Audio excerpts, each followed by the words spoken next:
Assalamu alaikum, hurmatly Kırgız elim, Kırgızstandыктар, mekendештер, mekенчилдер, кандайсыздар, жакшысыздарбы, иштериңиздер жакшыбы?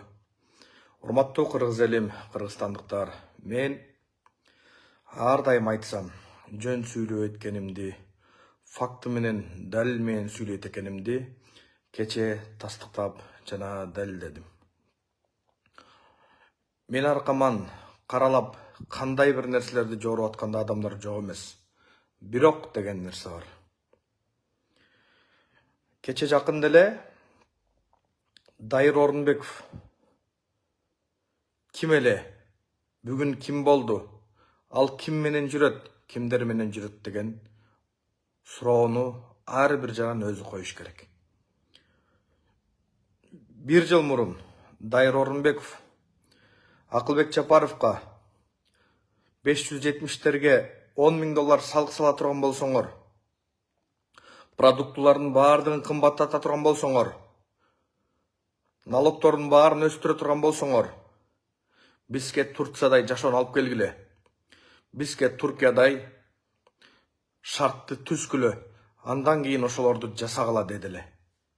Бирок азыркы убакытта айга күнгө теңеп, ага сөз тийгизбей, негизсиз каралап атасыңар, негизсиз айтып атасыңар дедиле. Бирок Дайырга мен факты менен, далил менен чыгарып койдум. Карап турган бир канча мекенчилдердин полный бүттүгү көчөлөп жүрөт. Бирок алар Атамбаевдин, алар Сооронбайдын кордугун көрүшкөн.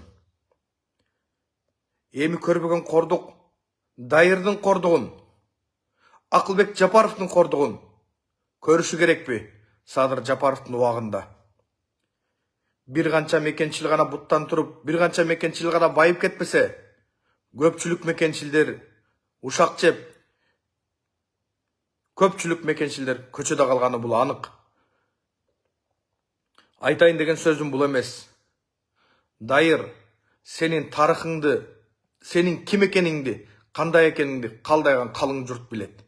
Фейктерди, ботторду, троллдорду иштетип, ар кимди каралап, ар кимди жамандап, соцсет аркылуу жамбагып жүргөн жарандардын бирисиңер. Мен кече айткам, силердин үстүңөргө алтын жабып койсо дагы мурдагыдай эле адамсыңар. Мен силер менен дос эмесмин, мен силер менен кас эмесмин. Бирок мен чындыкты чыркыраткан адамдардамын. Менин да бир тууганым чындыкты чыркыратып, Садыр Жапаровду колдоп, түрмөгө соттолуп кеткен, камалып кеткен адамдардын жарандардын бири эле. Бирок ал сатпай жана сатылбай эл үчүн эркекче отуруп койгон адамдардан эле. Жери алтынкени ага акча берип, $500.000 тегерегинде акча берип, ушуну алдагыл, болду баарын токтотол деген кезде жер үйүнү көтөрүп чыгып, акырына чыккан адамдардын бири болчу. Бирок акыры адилетсиз адамдардын айынан, Атамбаевдин айынан камалып чыккан. Айылдагы менин айылымды жакшы билет адамдар. Акча алып алган адамдар азыркы убакытка чейин түйшүк проблеманын аркасы менен жүрөт. Бирок менин бир туугандарым, менин ата-энем сатылып жүргөн, аркыдан беркиге аттап жүргөн адамдардан эмес. Мен пахтакор адам эмесмин. Бирөөгө пахта койгон адам эмесмин. Өмүрүмдө бирок ачуу чындыкты айткам. Жана айтып келе атам. Садыр Жапаров менен Ташиевке карапайым калк ишенип турат. Садыр Жапаров менен Камчыбек Ташиевке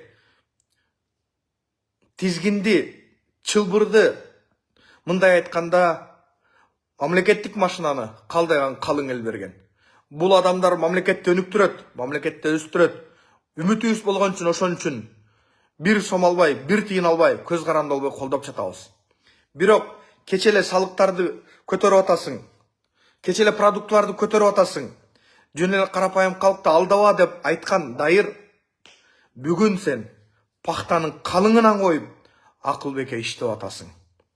Уялгыла. Өзүң айткансың. 2010-жылы президенттин кетишине, президенттердин баарын аңга түрчүнө Акылбек Үсөнбекович сиз күнөөлүү болгонсуң деп айткансың мына. Перепискаңды ошентип пост жазганыңды кече мен калдайган калың элге чыгарып койдум. Факты деген, далил деген ушундай болот. Кулагыңарды жабып алгыла, менин сөзүм жакпай жатса. Экинчиден бир нерсени баса белгилеп коеюн. Ар дайым айтсам, ачуу чындыкты айтып келгем. Мына жерде Бакай Кашкарбаев деген адамдын күлкүсүн келтирип атат. Бирок мен сенин сөзүңө териге турган бала эмесмин. Мен жашоодо жетишкен балдардын биримин. Мен жашоодо алдыңкы жүргөн жетишкен адамдардын биримин. Менин ким экенимди, кандай экенин бир туугандарым билет. Менин ким экенимди айлана тегеремде жүргөн адамдар билет. Сага окшоп бир аз акчага мас болуп, эл менен сүйлөшпөй баш айлап калган балдардан эмесмин. Сен бирок акмак экенсиң. Сен бирок жүзүң жок экен. Мен сен тууралуу бир канча нерселерди жаздым. Бир канча фактылар, бир канча далилдер бар. Эй, Бакай, мен Кашкарбаев, Бакай деп Дашков Василовго барып, ошодон акча өндүрөйүн деп 250 миң, 200 миң доллар сураганыңар калппы? Садыр Жапаровдун атын сатып, ал видеоң полный бүттүгү турат. Мен сага абириңди айрандай төгөлекте тынч Акылбек менен кучакташып жатыр. Бирок сен бактап аткан Акылбек карапайым калктын терисин тескери сыйрап атат. Магазинге барсаң дагы, башка жерге барсаң дагы, Бекзат, эл кыйналып баратат го. Эл минтип атат го. Биз мына кыйналып калдык.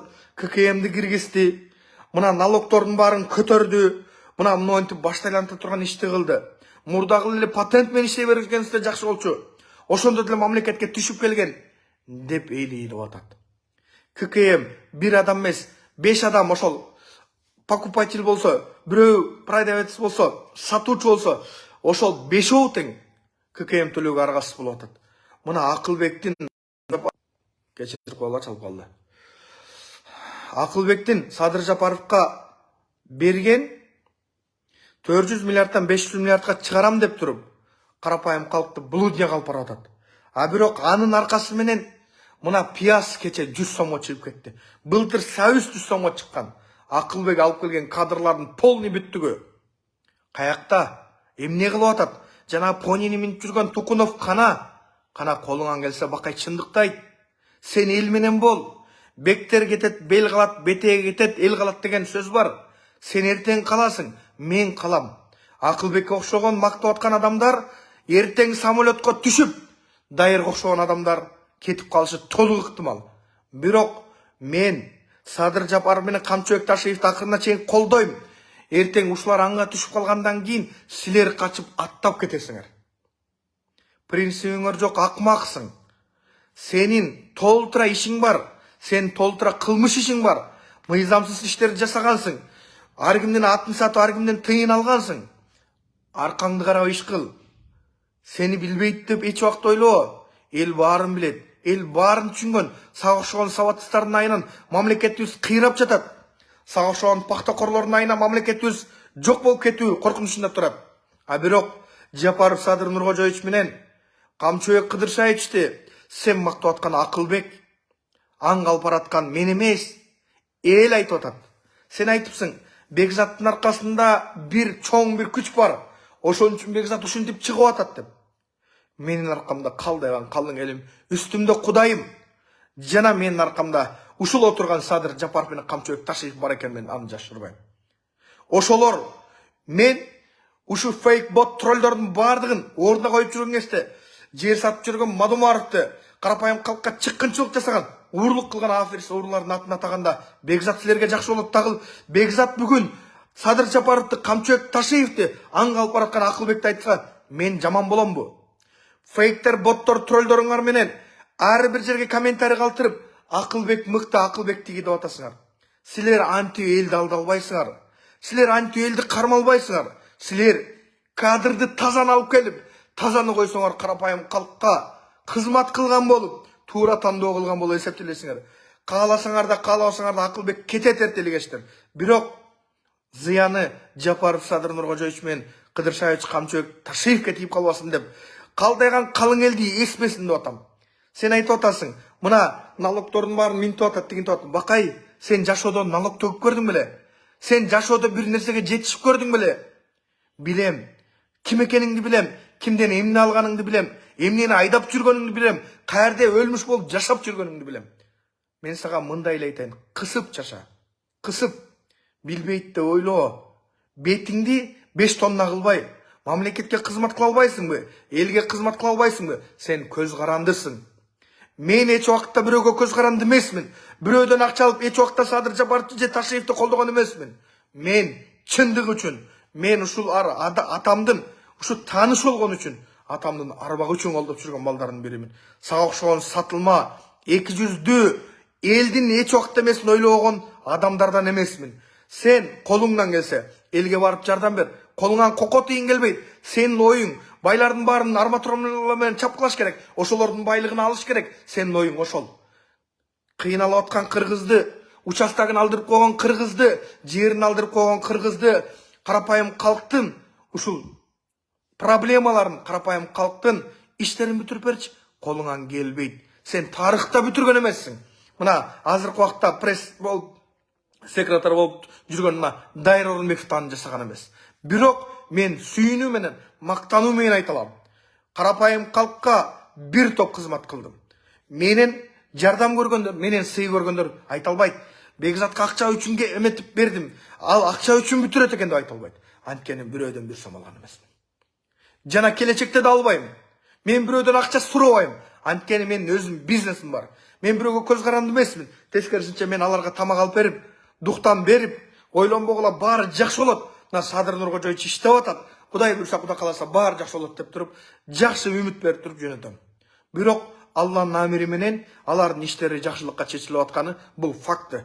Бакай, Дайыр, башкалар, алдыңарды аркаңарды карагыла, тарыхыңарды карагыла. Бирөөгө бир сөз айтаардан мурун кече сен ким элең, бүгүн сен ким болдуң деген суроону мага эмес, өзүңөргө койгула. Дайыр, Бакай, сен душман эмессиң. Мен бийликти колдогон адаммын. Бирок мен ички абирим, менин ички дүйнөм силерге окшогон кече бирди сүйлөп, бүгүн бирди сүйлөп, 200-дүүлүктүн чегине жеткен адамдарды колдой албайм. Аларды мен коргой албайм. Аларга мен эч убакытта андайсың же мындайсың деп отура албайм. Мен кимди колдойм? Элимди колдойм. Садыр Нуркожоевичти колдойм. Камчыбек Кыдыршаевичти колдойм. Мына МВД министри Ниязбеков улан, мына байкебиз ошону колдойм. Мына иштеп атат, көп иштерди жасап атат. Мына карапайым калк боюнча ар дайым мен айтам укук коргоо органдарына, ушуга жардам берип коюңуз. Мына монтип кыйналып келипир, мына мондой болупур десем, жок дебей карап, тапшырма берип, жасап, мына элдин көп маселесин чечип берди. Көп маселесин бүтүрүп берди. 5 жыл мурун алып койгон жерди сатып договордук берип койгон, 5 жылдан келип туруп кайра ошо жерди алып койгон. Мына мошенниктер, жер мошенниги ошондой болгон. Ошолордун акчаларын алып берип, мына укук коргоо органдары элдердин кайра үмүтүн жандырып атат. Ошолор колуман келинче ошолорго жардам берип атам. Бакай, аркаңды карап иш кыл. Мени жөнү жок каралаба. Мен өтө намыскөй адаммын. Мен бирөөдөн акча алып жашаганча, бирөөдүн жугундусун ичип жашаганча, мен ушул убакытка чейин сабыр кылдым. Мен ушул убакытка чейин чыдадым. Бирок адаканчысы дагы башкасы да бул акча алып, минтет, акча алып тигинтет деди. Бирок мени жамандап жүргөн адамдардын бардыгы мага достук жөнөтөт. Мени жамандап жүргөн адамдардын баары менен кечирим сурады. Бекзат, сен чындыгын ачуу чындыкты айтып экенсиң деп. Анткени менин атам чындыкты өтүп кеткен адамдардын бири. Сага окшогон теги жок, сага окшогон акмактын баласы эмес. Менин атам кыргызга, элге канча жыл мурун интернет жок убагында кызмат кылып койгон. Сага окшогон теги жок адамдар ар кимдин аркасын жалап, ачыттын аркасын сугит жалайт болуп, ититти ит куйругун жумшайт болуп өткөн адам эмес. Сен мактап аткан Акылбек кадрлардын бүттүгүн койду. Мына мен сага бир эле нерсени айтайын. Өзүнүн кызынын курсташын налоговойдун Кыргызстан боюнча зам кылып койду. Силер отурасыңар. Шершовдун адамын энергетика министри кылып Акылбек Жапаров алып келди. Мына Шершов азыркы убакта Светте энергетикада отурат. Бул калппы? Бул ачуу чындык. Мынакей, ким башкарып атат? Кимдер башкарып атат?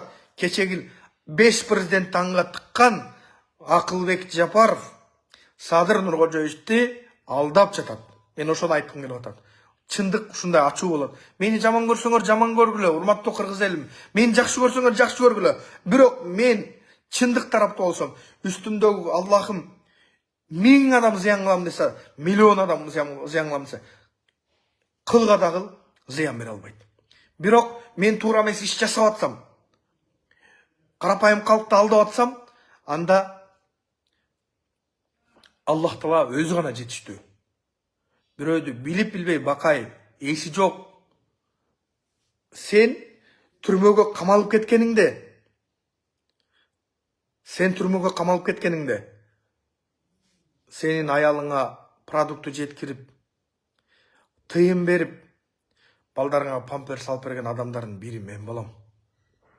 Өзүм барбасам дагы акча чогултуп берген адамдардын бири мен болом. Бирок өзүң жашооңдоңдо мен сага окшоп 50-ге чыкканча эчтекеге жетишпей жүргөн балдардын бири эмесмин. Мына колдорум мозоль, мынаки, дагы көргөзөйүн. Мен сен уктап жаткан кезде 19 жашымда Кореяга барып, азыр 30 болсом, иштеп келип, өз күчүм менен акча тауып, атаман калган деле нерселер жетиштүү болчу. Өз күчүм менен акча тауып, тытынып иштеп жүргөн, бизнес кылган адамдардын биримин. Sen менин лично барго теңим эмессиң. Бирок мен адамды бөлбөйм, ар адамды сыйлайм, ар адамды ордуна коем. Бирок адепсиз акмактарды ушинтип энесин окутам. Мен ошондой адаммын, ошондой жаралганмын. Мен өзгөрбөйм, өзгөрө албайм, калп айтып отура албайм мен. Оппозициялар, уурулар, Садыр Жапаровду алып түштүн амалын баарыңар жасап атасыңар. Баарыңар азыркы убакта пландарды кылып атасыңар. Баарынан информациябыз бар. Баарынан кабарым бар. Бекзат тетир бурулду эч убакта ойлобогула. Мен эч убакта тетир бурулбайм. Эл үчүн, жер үчүн колуман келишинче мамлекетке кызмат кылганга аракет кылам. Бирок Акылбек Жапаровго окшогон адамдардын кетиши, булардын отурушу бул туура эмес. Моралдык булардын укугу жок.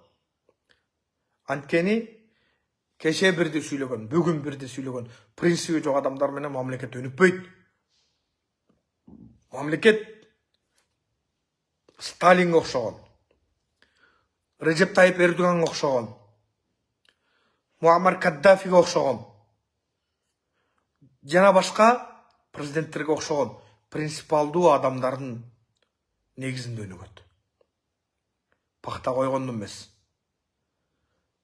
Мен ар дайым Садыр Нуркожоевич боюнча эфир жасап келгем. Дагы жасайм.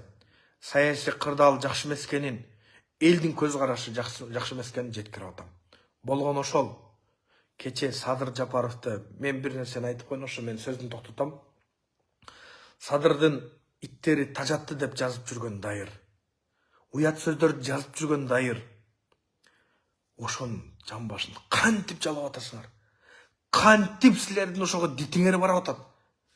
Президенттердин баарын жоготкон, эшалон менен элдерди жөнөтөлү, мигранттардын баарын эме кылалы, эмеге берели, залогко берели, Россиядан 50 миллиард рубль карыз калалы, ошонун ордуна мигранттарды коелу, жети областты жети өлкөгө берели. Жаныңарды мен эмес, Кудай алса, налогту мен алам деген Акылбекти, Асаганы, жана башка салыктарды көтөрүп аткан Акылбекти кантип колдоп отурасыңар? Хиппике ким киргизген Бакиевди? Киргизем деп аракет кылган кезде ким киргизди эле? Акылбек Жапаров берген. Акылбек Жапаровдун бүттүк эме тактикалары элге против экен да. Мен ойлонуп көрсөм. Мен анткени урматтуу кыргыз элим, кыргызстандыктар, мен саясатчынын баласымын. Мен теги жок бир адам баласы эмесмин. Мамлекет үчүн иштеп жүргөн, мамлекетке кызмат кылган, саясатта салмагы бар, орду бар. Саясатчынын баласымын. Мен оозума бирөө түкүрүп койгон эмес мынча сөздү. Мына 20 минуттадан бери эчтеке жок. Бир кагаз окуй, бир нерсе окуй айтып атам. Анткени бул уурулардын тарыхын баарын билем. Анткени атам бала кезде мага полный бүттүн айтып түшүндүргөн эле. Ошон үчүн урматтуу кыргыз элим, кыргызстандыктар, бакырчак Бакайдын бакырганынан башка, кошомат кылгандан башка эч ким жок. Садыр Нуркожоевичти колдойбуз. Садыр Нуркожоевичтин ушу командасын колдойбуз. Силер бияка кетпегиле, тияка кетпегиле дейт. Садыр Нуркожоевичти биз колдоп келгенбиз жана сенсиз да колдой беребиз. Бирок сен Акылбекти колдомуш болуп туруп, Садыр Нуркожоевичтин арасына Акылбекти кошпо. Ал bir чирген bir adam. Uşu çirikti жакшынакай гүлдөп турган гүлдүн арасында кантип кошосуң? Просто эмең жок да. Адамгерчиликтүүлүгүң жок да. Просто ак менен караны, адал менен арамды билбеген адамсың. Seni баары эле билет, бакай, баары эле билет. Акмакчылыгың айынан канча жолу ары барып бери келдиң? Ошол урматтуу кыргыз элим, кыргызстандыктар, баарыңар туура түшүнгүлө, туура кабыл алгыла. Чындык ушундай ачуу болот. Мен 10 уктасам да, 5 уктасам дагы өзүмдүн мекенчил болуп жүргөн адамдарым мени абсурдайт этип калат. Группа ачып, Бекзат неге минтип атат деп, алар беспокоить этип калат деп ойлоп опурум. Өстөрү Акылбек Жапаровго окшогон адамды, Дайыр Орунбековго окшогон адамдарды колдоп, айла жок колдоп атам, аргасыздан колдоп атам, алып аткан айлыгым үчүн колдоп атам деп отургандар бар. Айланайын. Мен айлык алсамчы? Алган эмесмин. Жана албайм.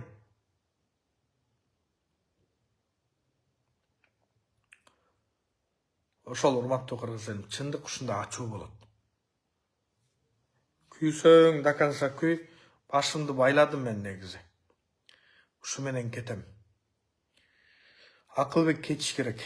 Акылбек кетмейинче колуман келишинче күрөшөм. Бирок мага бир канча негиздерди айтса, бир канча нерселерди айтса мен токтойм. Элдин үстүнөн налогторду көтөрбөй, асагага окшогон нерсени атмена эмес, жыл такыр эле жоготсо, медицинаны да жоготуш керек, жанагы страховка деген. Булардын баары туура эмес. Биздин мамлекетибиз дайыр өзү да айтып атат. Биздин мамлекетибизде Турциядай кылып кой, шарт менен полный бүттүгүн баарын көтөрүп кой, экономикабызды көтөрүп кой, анан кийин эметип атат. Кээ бир дөдөй айтып атат. Мамлекет дейт, мамлекет. Кече мен комментарийни окусамчы, Акылбектин адамдары. Акылбектин фейктерин бүттүгү мага дуруза жөнөтүп ататчы. Ошолордун баары айтып атат мынтипчи.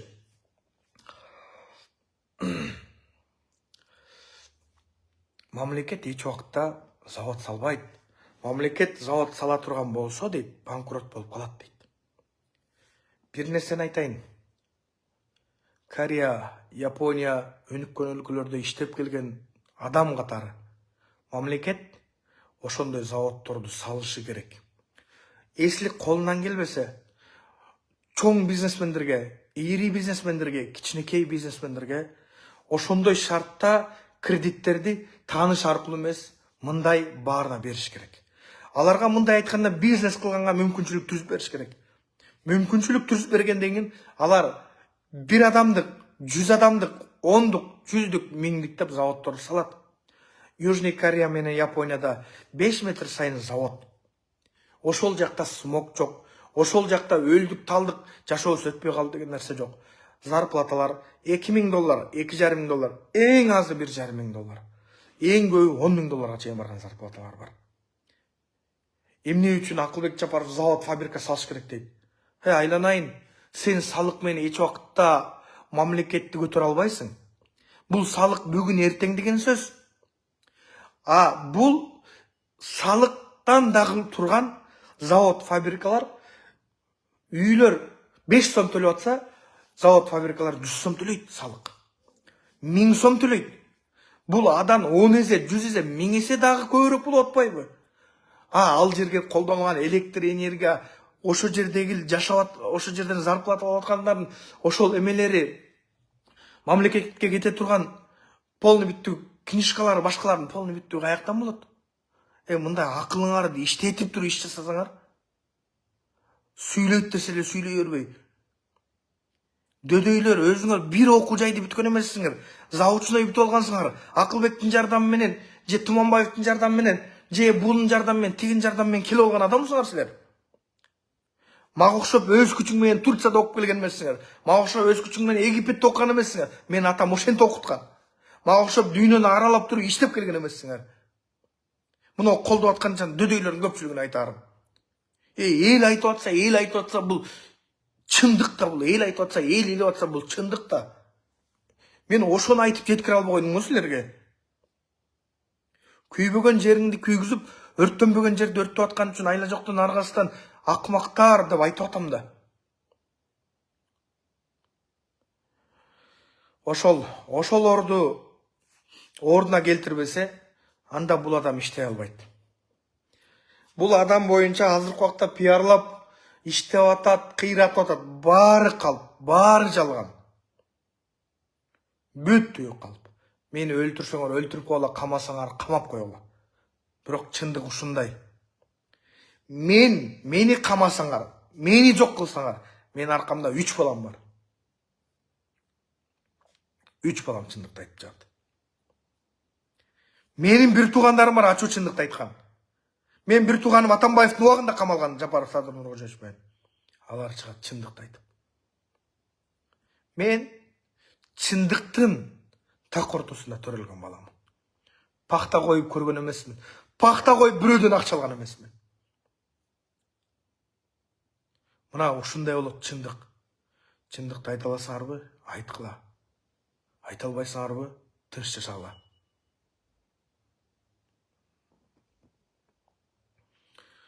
Ошого урматтуу кыргыз элим, кыргызстандыктар, баарыңардын ишиңерге ийгилик. Ушул эфирди бөлүшкүлө, ой пикир калтыргыла. Кудай буйрса, Кудай кааласа баары жакшы болот. Даярданып аткан, төңкөрүш жасайбыз деп аткан күчтөр Алланын амири менен, Алланын амири болбосо эч кимди эчтеке кыла албайсыңар. Мамлекет 4-чү төңкөрүшкө даяр эмес. 4-чү төңкөрүштү көтөрө албайт. Мамлекетти уурулар басып алам, жегиштер басып алам деп атат. Ошого урматтуу кыргыз элим жол бербейли. Акылбек Жапаровго окшогон, Дайырга окшогон адамдар бир убакыт келет тазаланат, бир убакыт келет кетет. Чындыкты айтып коюу мына жакта баарыбыздын мойнубузда фарзыбыз. Бул мамлекетке болгон карызыбыз.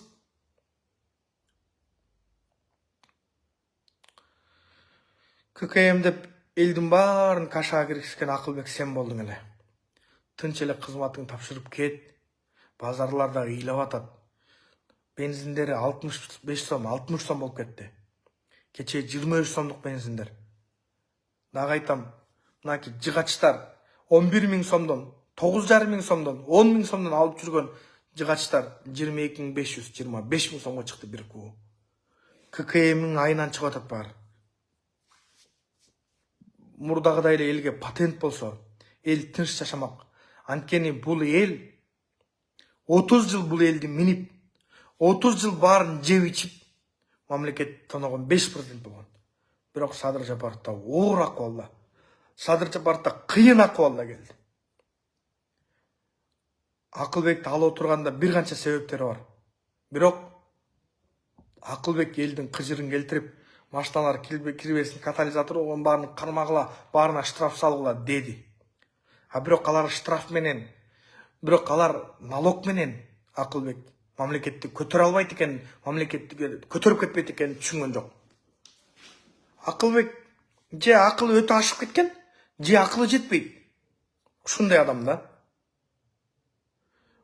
Чоңдор ушундай менен пахтакор болот. Ой, айланайын, жашың тиги кичинекей, атаңан дагы улуу адам. Тимеле сиз дегенде эзилип кетесиң да. Булар ушундай психолог болот. Ушинтип отуруп баарын жайлады да. Ошол айтып берсем арман көп. Баарыңардын ишиңерге ийгилик. Баарыңыздар тынч болуңуздар. Колуңуздардан келишинче колдоп туруңуздар. Assalamu alaikum.